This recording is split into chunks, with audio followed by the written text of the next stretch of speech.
Let's face it, parenting is the most important job on earth. Every day presents a stack of different challenges, and more often than not, the answer is outside of the box. On this podcast, we will offer proven strategies, interview pioneers in education, give insights into how to be successful parents, and even share our imperfect experiences of being parents ourselves. We're all in on this journey, and we will span the globe to find out what is working and who has the answers. This is the Sound Foundations for Parenting podcast. Here are your hosts, Darren McCarthy and Brian Powers. Welcome to the Sound Foundations for Parenting podcast. I'm Brian Powers. And I'm Darren McCarthy. Darren, today we continue to expand our international reach, going to England to speak with Sarah Seaman, Muddy Puddle Teacher. She's the owner of Muddy Puddle Teacher. Really cool episode here. Yeah, she came to us because, well, basically I was on LinkedIn and I saw the name Muddy Puddle and I said, well, what the heck is that? Yeah. And then I dove further into what she was posting, and it was, post after post about taking kids outside, putting the boots on, and bringing the curriculum outdoors. And boy, she really delivered, didn't she? She absolutely did. Yeah, I mean, creator and owner of an educational publishing and training company, but all surrounded by utilizing nature, utilizing the outdoors, but also creating real social interaction for children outside of the classroom. Yeah, absolutely. And it goes back to what we always talk about. Sometimes brilliance comes out of thinking outside the box. Yeah. And Sarah was talking about the kind of a student she was, and that she just was not a traditional kind of learner. She wanted to be hands-on, and she wanted to have this kind of input. So it didn't really work for her, and over time she just said, you know what, I'm going to do it myself. And Yep. And it's fantastic when somebody has a vision and it aligns with everybody else's thinking, but nobody has kind of the strength and motivation to make it happen like she did. Yeah, I mean, and just her, she gives us a lot of great information in this episode, but just kind of her overarching theme of those 3 M's, mental strength, mother nature, and just moving, getting the kids moving, really resounded with me. And the fact that, just not worrying, we often, I find myself finding the excuses to not let them go outside and get dirty. And it can't happen that way. Like, just let them go. That's really what she talked about as well. Yeah, and she said, I mean, what's the worst that can happen is, they get stronger mentally, if you address them properly. Correct. And you go out there as well, then they're gonna be engaged, and they're gonna need energy to get through the harder stuff, and this is where you get energy from. Correct. Yeah, she talked about that and kind of her time as working with horses and stables and kind of being out in all kinds of elements and how it made her stronger, and how she's taking that to children, not only there in England, but across the globe, here in the States, Australia, really, just a resource of information, and happy to have her on. And what do you say? Let's get into the episode. Let's do it. All right. Here we are with Sarah Seaman, the Muddy Puddle Teacher. So welcome to the podcast. Today we have a guest, Sarah Seaman from Muddy Puddle Teacher. Welcome, Sarah. Hello. It's great to have you. You're from England, correct? Sheffield? Yeah, thank you for inviting me. Yes, England, Sheffield, yeah. Right. We're definitely expanding our international reach. You're our second kind of international guest, so it's great to have you. Maybe give us a little bit of a background of, who you are and how you've gotten to, your business today with Muddy Puddle Teacher. Yeah, absolutely. So basically my journey started as a child, as everybody else's does. I was a very outdoorsy girl. I came from quite a poor background. Couldn't really afford much stuff, so basically what I did is I used to go out and just find my own fun, like I think a lot of people did, and I ended up working at my local stables, and I worked and looked out in order to get a horse ride, and that's what I basically did till I was about 19. I just spent my whole time outside horse riding and working hard to get a lesson and a ride here and there, so I just got used to being out in all weathers. And as I grew up, I did find education really hard. I was a practical learner, didn't really have much confidence in myself in regards to learning. So I went and did lots of practical courses. My mum really pushed me, and I went and did a degree, initially in multimedia, so it was nothing to do with education. I just didn't believe in myself, really. And while I was doing that course, I found out I was dyslexic, which helped a lot. So I knew I'd got some learning difficulties. And then I left what I was doing. I was doing multimedia. I went and worked in TV for about a year, and it was just not for me. It was just something I didn't really enjoy. I just found it a little bit intimidating living in London. And I ended up moving back to my hometown, Sheffield, and I retrained as a teacher. My dad was sort of like really behind me with that one, really wanted me to sort of get into teaching. He always believed in me in terms of my relationships with children. I'd always been involved. I was a nanny and babysitter, and I also used to teach young children horse riding. So he really pushed me, and I did it. And I didn't really look back, really. I did 12 years of teaching. And I was an assistant head, I was special needs coordinator, maths, did everything really, and absolutely thoroughly loved it. And then I had 2 young children, and I'd sort of done something called forest school. Do you have that in America? Have you heard of forest school? Not familiar with that. So it's really popular in England. I know some of the Americans are doing a bit of it, because I see that on my forums. But basically, it's like a holistic approach that encourages children to do a bit of bushcraft, really. So Australia do quite a lot of it. Fires, they use tools, they're risk-taking, things like that. So I'd had my young children, and then I sort of did this as part of my teaching. It was like my professional development, really. Sure. And I just thought, oh my goodness, it just gave me an absolute reality shock that we don't get out enough, and that we're not giving children this whole education, as in how to develop the whole self. You know, we are just teaching them maths and English and science, but we're not developing that person. So it gave me a big shock. But that particular approach, I felt, was a little bit tricky. So for a teacher to do anyway. So I was like putting tarps up, I was making fires, and at the same time I was trying to teach 30 children. So for me, it wasn't really that manageable. So I did something completely crazy, and I'd got 2 little girls anyway. So I was working part-time, but I basically said to my husband, look, I think I want to go and develop a new outdoor learning approach. And he was like, no way. But quite persuasive. And I don't think he really had much decision. So I just went and did it, and I went and worked outside for a whole year. I had lots of head teachers that supported me. And I worked in every year group. I took the national curriculum, and I basically just took it outside, and then I put it up on Facebook, and I just had like 35,000 people in like months just going, oh my goodness, this is just what we want. So it's gone from there, and really like to 3 years on now, we've developed the approach and really worked at it, and it's just become something really so super special, and something that's really affecting a lot of the people that engage in our training and whatnot, really, about the fact that how we used to play and how children play now is so different, and there's something missing in that. And I suppose my big word is balance. And that's what we're all about, is balancing really the modern world with the world that we used to live in, and trying to get the best approach possible for all of our children, education, parents, you know. Yeah. So that's my journey.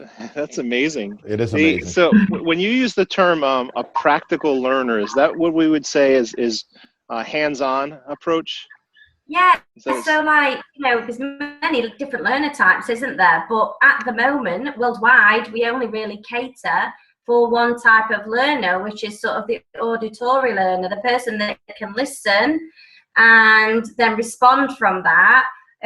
We obviously have our whiteboards now, which are helping a lot, but some children really need to be practical, visual, and see things in context. Mm-hmm. And that can be a good 60% of your class. So for me, we've got to balance that, and we've got to, for some of those children, actually, all of the learner types are supported when they get outside. Well, that's, you know, it's interesting because in our to work in the auditory intervention world, we're using music to help kids with learning challenges. And one of the things we always talked about is the importance of the auditory system, but also the visual system. And then over here, connecting it all together is the kinesthetic piece. Yeah. And so back in the 90s, there was a whole push for, whole learning. Yeah. And that's kind of when I started getting my education. And, I thought when they were talking about whole learning that they were going to kind of incorporate the entire child, but then we kind of lost ourselves. Right. And so this, what you're bringing back, it makes perfect sense. Yeah, it's all about manageability, and the teachers couldn't manage it, and they're trying their absolute hardest, and they're aware of it. They're totally aware that there's all these learner types, but it's how do you manage it? And that's really what I focused on, is finding something that would cater for all those learner types, because there's always, you can always solve a problem, but it just takes a bit of time to come away from what you were doing, to really apply yourself, to find something good. And what's really sad is that we don't employ specialist teachers to go away and research this like you would do a scientist. Go away, research this, find a good approach, because we need one. And basically that's what I did. As crazy as it was, I just felt I was just compelled to do it. I really felt like this was really important to do. And for me, the platform is simply by going outside. I mean, the one thing we also do is we only use natural resources, and that's another reason, is for manageability, connecting them with nature, environmental issues, sensory, all of that. I mean, my approach is really basic. Go outside and use natural resources. But that simplicity creates such diversity. Yeah. When you were exploring this space, were there other folks already doing this for years, or was it, did you have to navigate everything? Was it all kind of brand new? No, well, there was forest school, and they were doing the sort of bushcraft stuff. So they were doing the fire and the tools and things like that. But as I was teaching that, my mind was just going, oh, but I could be linking the curriculum now. We could really be doing maths with sticks and stones. And I've always had that imagination in me. But it just went away. And I was just like, look, we can really apply this and make this into a real teaching approach. So no, and I think that's why it's been so popular, because, I mean, when does a teacher get a chance to just go and do what she really wants to do? No, and I mean, here in the States, I mean, and I'm sure there too, kids don't get that approach until after school stuff, like Boy Scouts and going to, like with my middle guy, we just signed him up for a mad science program that goes for 5 or 6 weeks after school. And he came home like energized the other day. Yeah. But we're not getting that in the, 9 to 5, quote unquote, of the school day. And it's important. Absolutely. And it's about their activity and their mental health and their physical, health. My child goes to school, and as much as I have a little input there, the schools in the UK aren't quite there right now. They're absolutely definitely trying, and our approach is helping. But as they move up through school, they could be sat in their seat from 9 till 3. They'll have an hour lunch break, which half an hour sat down for the dinner, and they've even got rid of their afternoon playtime recess, basically. They've got rid of it. So they could be for about 45 minutes, those children are active in that day, and then they have an hour PE slot twice a week, which is not enough, is it? Especially if they're then going home and sitting on their iPads all night, which a lot of kids are. That's a lot of sitting down for small young children. Yeah, I don't think in the consideration of curriculum, they realize that a few minutes on your feet getting dirty, so to speak, is going to actually give you that much more energy and give you that much more attention. Are you seeing, how do the kids react to this? Absolutely. I mean, it totally engages them, and all you need to do is go out there and just give it a go, and you'll see. I mean, part of my job is to get the teachers to monitor this and show progress and show how it's impacting on them. We have a big assessment that the teachers do to show how much of an impact this is. It completely engages them. All year groups it does. It's not easy at first, because we've always told children, when you go outside, you play. You go outside, you play. We've not actually told them when we go outside, there's lots of learning to be done there. So at start, they are just used to going out there and doing their own things. So that does have to be supported. But eventually, they start looking up and looking around, and you're like, hey, we're doing maths, we're doing 3D shapes with sticks. Oh my goodness, like their imagination just goes away with them. And then we're talking about where this stick came from and what tree it came from, and deciduous and evergreen trees, and loads of cross-curricular links come in, and they're engaged and they're loving it. And, you know, even right up to the 11-year-olds, they're like, just cannot wait to go out and do Muddy Schools. They're just so excited about it. And little do they know, it's a science lesson that, you know, they did indoors the other week that they found really boring. Correct. Yeah. Or we brought kind of the outdoors inside in those. I remember those kind of crazy examples of, you know, pieces of trees and, you know, animals that had been stuffed. And it's like, wait, why are we not outdoors looking for this stuff during science? And here we are indoors looking at it. It just didn't make sense at the time. Yeah. It's just like what you're saying. We've gone inside out, and what we should be doing is going outside in. Yeah. Especially like if we want to help environmental issues and whatnot. You know, I mean, when we're out there doing our teaching, we're using nothing but natural waste. We're not using glue sticks. We're not using pens. We're not using electricity. We're just out there using what nature's given us, and it costs nothing. So parents can easily do this at home too, and Sure. Many do. We have many home educators doing this, and parents. So are you integrating it into public schools? So yeah, so we have like state and private here in England, and yeah, basically we've got about 90 schools doing it now. Wow. But there could be even more, because I set it up as an approach. I'm not a money making person. I'm here for the kids, and if they want to use the approach for free, they can. If they need my support, I'm here for them. So we train schools, they can do it online. It's all really cost effective and manageable, and it's just whatever they want to take on board. And many schools, like I say, do it for free. They just take what we show them and give them examples of on our social media, and go from there. Sounds like you're starting a revolution over there, Sarah. That sound like anti. Yeah, anti-revolution. Wow. So what, from a practical standpoint, I know you just finished a training today. Yeah. What does that look like? Are you actually outside, and you know, and can you give us an idea of like? So we're all about balance. So we don't expect them to go out there the whole day. You know, they might want to, but we don't expect that. When I turn up, I spend the first hour telling them about setting it up, safety, you know, all the nitty-gritty that we've got to do in this day and age, making sure that this approach is safely set, that they're going to engage the parents and get the parents involved so they're fully aware of this approach, because it'll be all new to them as well. And then once we've spoke about that, and clothing is a big thing as well, making sure that the children are dressed appropriately so that they can get outside and just roll around in the mud if that's what they want to do. That's really important, because we're trying to remove those barriers so kids can go outside and just be them. And then after that, I take them outside, and you know, they some of them will be like, oh, you know, it's a bit cold out there. I mean, we're in February now in the UK, so it's like 2 degrees outside today. So to them out, and they just forget. They forget that it's cold, and they're so busy interacting with each other. That's what's great about being outside, is we're not sat around tables. We are actually really quite physically close to each other, and we have to pass each other things, and they've got the space to move around if they are a bit socially uncomfortable. You've got that space to move around people and connect, and it's just, they're just laughing and they're having a great time. And at the same time, I'm showing them how to, you know, get the Vikings outside, or, you know, Victorians, or the Fire of London, and all sorts of different topics, under the sea, bears, you know, whatever we've been talking about today. They all know how to do that, and they're just out there having a great time, just using. Fantastic. So Sarah, Brian and I are both parents, and it is the middle of February, but our children want to go outside. Do you have some practical tips for us, or there's a couple of things we could do?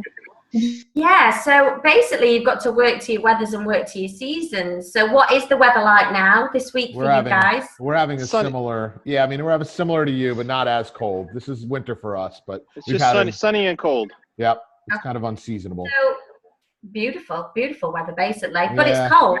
So it is cold. The big thing is that you've got to move. So we work to the 3 M's, which is mental strength, Mother Nature, and moving. And they're all the 3 things we think about when we get outside.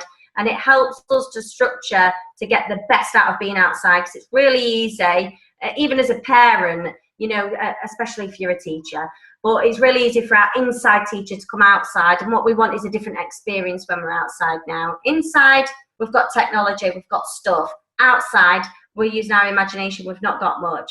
So basically this time of year, you've got to get them moving. There's all sorts of things you can do. If you've got young kids, get them to go and get sticks, collect them all, count them. You can put leaves on them if you want to get some maths involved, pierce some leaves over them and count them, take them off, count them in twos. If you've got older children, count them in tens. Go around the trees and look at the bark and the sensory experience you've got. And there's so much science out there, isn't there? I mean, do you actually know what the trees are around you? There's a really good app called iNaturalist, which is really handy. And if you take pictures of the nature around you, it'll tell you what it is. You can just take a picture of the bark, or you can take a picture of the leaf, and it'll tell you what it is. And that's great for them, because they've got to know what trees are, and that, you know, they're deciduous and evergreen. What's poisonous? You know, we have kids in the UK that have you got nettles? Have you got nettles in America? We have this plant and it stings, and it's called a nettle. And out where we were younger, we absolutely knew what that was, because we got stung all the time. But kids today are not aware of it, even though it's still here, still popular, it's still growing. Don't know what it is, just run into it. So yeah, absolutely knowing what you've got around you, talking about your wildlife, but just linking it. I think communication is so important. And I think with what technology has done is removed a bit of that from us. So get out there, get moving, get them to run to trees and back, and can you find a deciduous tree and come back, and get them talking. One of the things that struck me is when we started talking was you had mentioned the importance of the language of the parent when it comes time to going outside and having the energy and like, you know, inspiring them, so to speak, because we say some things sometimes that you know, is embedded in the child, and it's not necessarily the right thing. No, and it's a bit of what's probably come from our parents and then their parents, and it's just, you know what it's like. Yes. You sort of like get older and you say stuff and you go, oh my God, I only say that to me. Isn't it? But yeah, we've just got to be really mindful of it now, because when we were younger, we did go out, even though, despite our parents said these sort of phrases. But now our children are staying in more, so we've got to be very mindful of what we're saying, such as, don't get your shoes muddy, don't go outside, don't get your shoes muddy, you know, and they're thinking, right, I can't go outside, I can't get my shoes muddy, I'm going to make my mum mad. And we get a lot of that in schools, them saying, I can't get my coat messy, miss, so I can't go out. And I go, I'll deal with you, mother. Go on, get yourself out. Not a problem. You know, and it's things like, oh, we're not going out because it's raining. We're not going out because it's raining and it's cold. And it's like the kids are thinking in their head, I don't care. You know, I don't care if it's cold or if it's wet. I want to go out. Yeah. I mean, what I do with my girls is I just go, the door's open. If you want to go out, guys, go. But just make sure you wear appropriate clothing. What are you going to wear? You know, we're going outside. It's raining. What are you going to wear? Nothing. Well, we're going to have to rethink that one then, aren't we, girls? You know, think about it. We've got to wear a rain mask, because you might want to go out in nothing, girls, and just your little T-shirts, but you're not going to be able to stay out as long. If you want to stay out for longer, then go and get the appropriate clothing on, and you'll be able to stay out for longer. So it's just having conversations with them. Then they're very intelligent. I'm definitely writing that down and using it, because I am guilty of the, hey, you know, those are your school sneakers or your school shoes, don't get those dirty. And my middle guy is absent-minded as the day is long, so he will, you know, he'll be the one that comes in all muddy and you know, jackets done and that kind of stuff. But it's a matter of giving them the right things to use and setting them up for success without scolding them. Sarah, you had mentioned there were three things that you had mentioned, and I didn't have my pencil. I should have.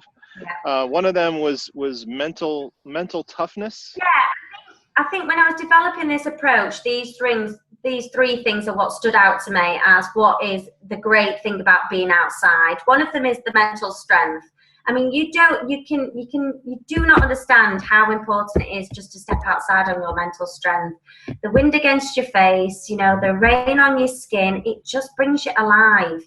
And it just having the natural space around you is just so good for your well-being. And there's so much research about now to suggest it. Us being cooped up we weren't meant to be in buildings, and thank goodness we have. I am glad. I do love my heating when it's cold out there. Right. We weren't meant to be in them all of the time. We are supposed to go outside and explore the outdoor space in all weathers. So mental strength is an important one of mine, and I do make sure that the teachers focus on that, because when we're outside, I don't want the children to be stressed. I want them to have that space to be what it is. So I try and prevent my teachers from doing competitions. I don't tell them not to. It's entirely up to them, because every school parent is different. But I try to take some of those inside stresses away. So maybe competitions, star of the weeks, ranking children on charts. I'm a bit against that. The sort of like, well, we've got this awful thing that's going around schools at the minute in the UK, which is the traffic light system. If they're naughty, they go on a red. It's just awful. Same. I hate it. We have it here. So for me, I've been quite. I'm never firm, because I do believe in flexibility, but I do try and encourage them that, hey, let's just have this outdoor space time, and we don't do all that crap on the inside. Where we just chill out a bit. We chill out a bit, and there's nobody on a rank or a whatever, or just outside working together, having fun, making stuff out of nothing. And there were two other things right after the mental strength. Moving. So it's a big thing. I mean, we've got a huge obesity issue in the UK. So getting our children to move as much as we can is very important to us. So again, that supports their mental well-being as well. So just trying to get them move as much as we can. So when I get the teachers to plan for activities, or even when I'm out there with my own children, we have the space, don't we? We're always telling them inside, use your inside voices, don't run around the school, When we're outside, I want them to move. I want to see kids moving. It makes me feel great. I know kids naturally should be moving a lot more than what they do, so let them move. Create active games, make it busy. And then the last one is mental strength, moving, and then Mother Nature. We absolutely have got to get our kids connected with Mother Nature, which is, for us, it always happens because we're always using natural resources. So we use sticks, stones, bamboo sticks, and clay and leaves. They're our main resources of how we create our lessons.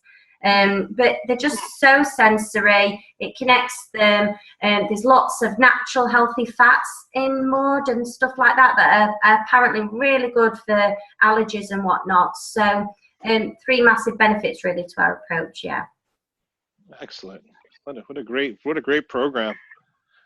I know we could certainly use that here. We've been wondering what to do with our property out back, and now I don't have any more excuses. It's time to get going. I feel guilty whenever my kids aren't outside now. It's one of those things. You know how important it is. And I have to give you credit.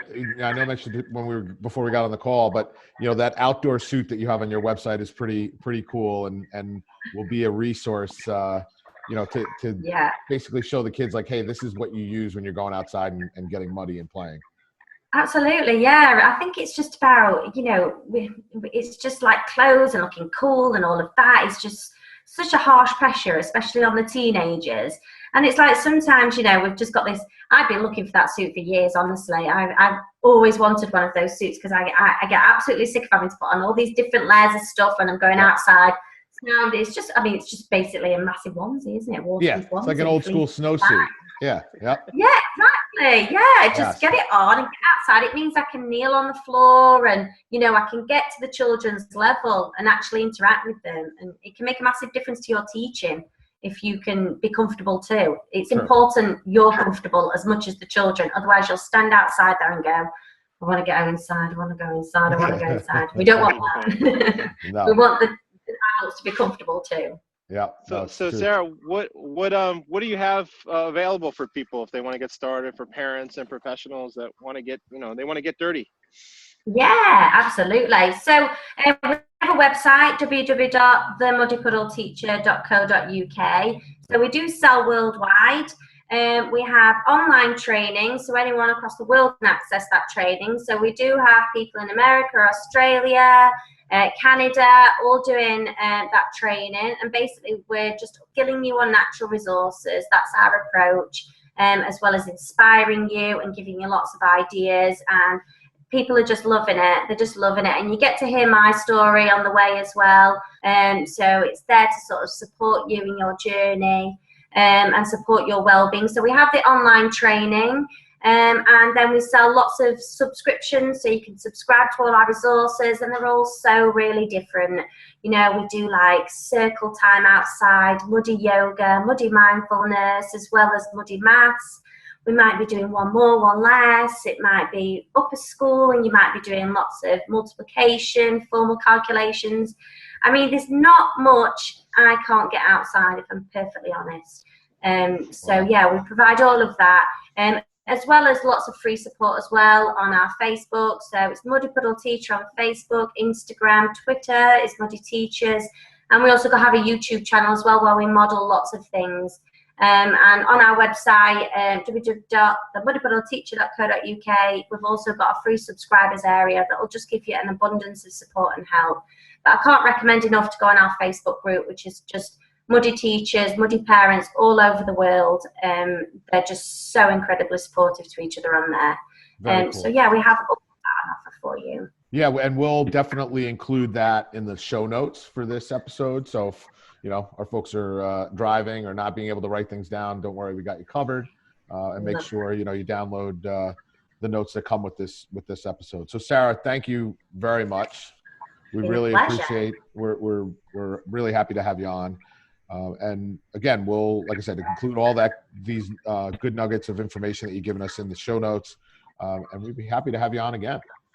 Yeah, that'd be brilliant. Yeah, I've really enjoyed it. Anything we can do to help. It's Thank you so much, Sarah. I'm putting my boots on, putting my jacket on, and I'm getting my kids right now. Get outside. Thanks, guys. Thank you so much. Have a great one. Take care. Thanks so much for listening to this episode of the Sound Foundations for Parenting podcast with your hosts, Darren and Brian. Find them on social media at Sound Foundations for Parenting. And if you enjoyed today's episode, please leave a review and subscribe. And we'll catch you next time on the Sound Foundations for Parenting podcast.